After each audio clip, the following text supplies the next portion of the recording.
China വഴിതെറ്റിക്കുന്നു. മാലദ്വീപ് സംഭവങ്ങൾ ഇന്ത്യക്ക് നൽകുന്ന മുന്നറിയിപ്പ് അതാണ്. നരേന്ദ്രമോദിയുടെ ലക്ഷദ്വീപ് സന്ദർശനത്തെ തുടർന്നുണ്ടായ സംഭവവികാസങ്ങൾ ചൈനയുടെ ചതിപ്പണികളെക്കുറിച്ചുള്ള സൂചനകളാണെന്നാണ് നയതന്ത്ര വിദഗ്ധർ ചൂണ്ടിക്കാണിക്കുന്നത്. മാലദ്വീപിന്റെ പുതിയ പ്രസിഡന്റ് മുഹമ്മദ് മിയൂസുവിന്റെ ചൈനീസ് പക്ഷപാതം വളരെ പ്രകടമാണ്.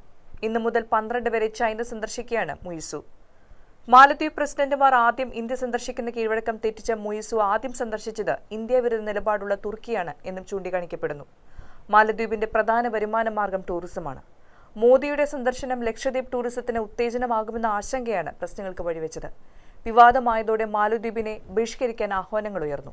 നടൻ അക്ഷയ് കുമാർ, സച്ചിൻ ടെണ്ടുൽക്കർ, സൽമാൻ ഖാൻ, ജോൺ അബ്രഹാം, ശ്രദ്ധ കപൂർ തുടങ്ങിയവരും പോസ്റ്റുകളിട്ടു. മാലദ്വീപിലെത്തുന്ന ടൂറിസ്റ്റുകളിൽ ഏറ്റവും കൂടുതൽ ഇന്ത്യക്കാരാണ്. കഴിഞ്ഞ വർഷം എത്തിയ 17 ലക്ഷം സഞ്ചാരികളിൽ 2 ലക്ഷവും ഇന്ത്യക്കാരായിരുന്നു.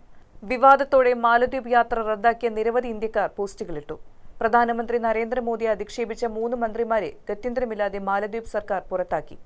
മറിയം ഷിയൂന, മാൽഷ ഷെരീഫ്, മെഹ്സൂം മാജിദ് എന്നിവർക്കാണ് മന്ത്രിസ്ഥാനം നഷ്ടപ്പെട്ടത്. ഇന്ത്യയിലും മാലദ്വീപിലും വൻ പ്രതിഷേധവും സമ്മർദ്ദവും ഉണ്ടായതിനെ തുടർന്നാണിത്.